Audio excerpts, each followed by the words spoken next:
Bab 1483. Tidak bisa menunggu. Fang Qia menundukkan kepalanya, tetapi rasa bangga di wajahnya tidak bisa dia rahasiakan. Sekarang, bagaimana bisa Fang Doni dibandingkan dengan dirinya? Tidak ada perbandingan sama sekali. Fang Wili dapat mempercayakan hal yang begitu penting kepada dirinya sendiri karena dia percaya pada dirinya, percaya bahwa dia lebih baik daripada Fang Doni. Kepala keluarga Fang di masa depan, selain dirinya sendiri, siapa lagi yang berhak mengambil alih? Apalagi, dia telah mengembalikan satu halaman buku tinju dan membuat pencapaian luar biasa. Fang Wili membantu Fang Qia berdiri. Tergantung kamu, apakah keluarga Fang dapat menonjol di antara keluarga tersembunyi dan menempati kesempatan yang lebih besar di masa depan. Bantuan apa yang kamu butuhkan, katakan saja, dan ayah saya akan sepenuhnya mendukung kamu, mengerti? Terima kasih ayah. Fang Qia dengan hormat berkata.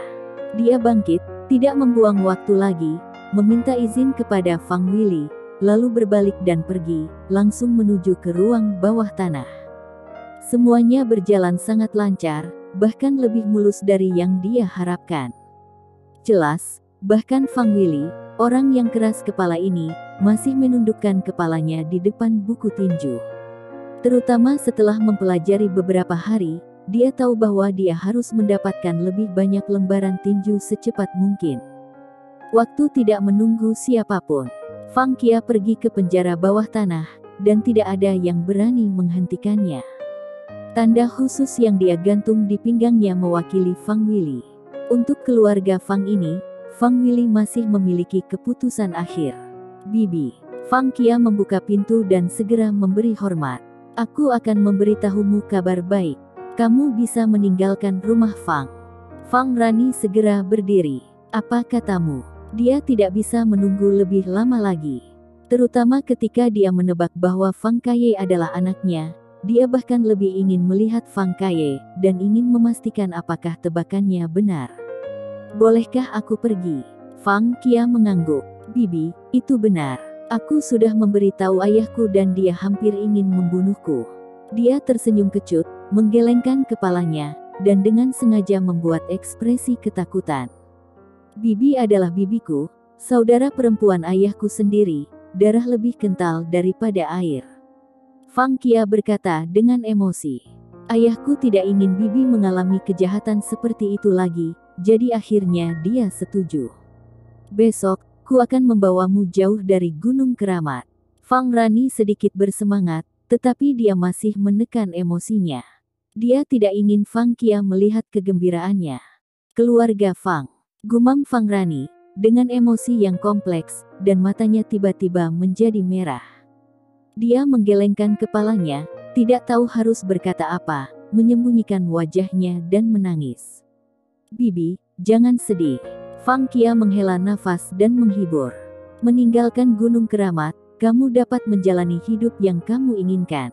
Tidak ada yang akan mengganggu kamu lagi, dan tidak akan ada yang berani mengganggumu. Jangan khawatir, selama Fang Qia masih hidup, kamu adalah bibiku.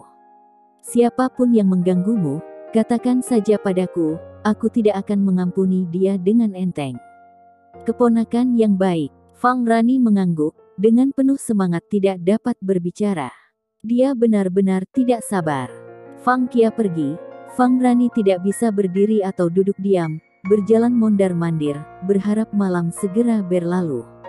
Bagaimana dia bisa tidur? Anak yang dipikirkannya siang dan malam, sekarang berada di luar, di tempat Grey Z. Selama pergi ke Grey Z, selama pergi ke daerah selatan pesisir, dia dapat melihat anaknya. Malam sangat panjang. Satu-satunya jendela, cahayanya bersinar adalah jam Fang Rani. Saat langit menjadi putih, Fang Rani menjadi bersemangat. Dia mengepalkan tinjunya dan menunggu Fang Qia datang, menjauh dari rumah Fang dan meninggalkan Gunung Keramat. Dia tidak bisa menunggu lagi.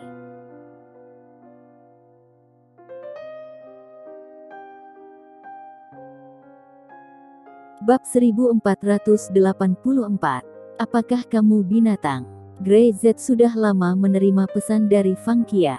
Fang Qia berkata bahwa dia membujuk Fang Willy dan setuju untuk membiarkan Grey Z menukar Fang Rani dengan halaman buku tinju, dan memberitahu Grey Z bahwa yang dia berikan sudah cukup.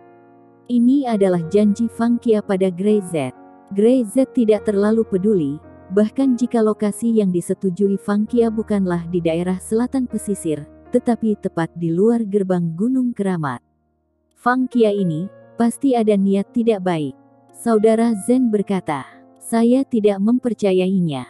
Dia mengirim Fang Qia kembali, dan Fang Qia memikirkan banyak hal sepanjang jalan. Jika bukan karena Grey Z, saudara Zen tidak akan mempercayainya.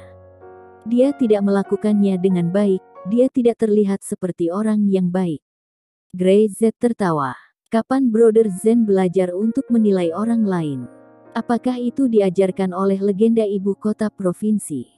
Jangan khawatir, dia berani memiliki niat yang buruk, dan aku berani melenyapkannya. Grey Z menoleh dan melirik Fang Kaye. Apakah kamu akan ikut?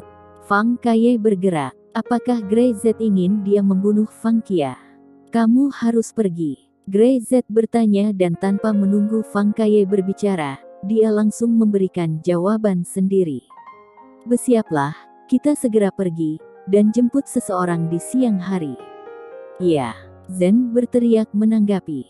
Fang Kaye tidak berbicara, dia membuka mulutnya untuk mengatakan apa yang akan dia lakukan, tidak peduli apa, sepertinya ada yang salah jika dia harus pergi. Tapi dia tetap tidak mengatakannya.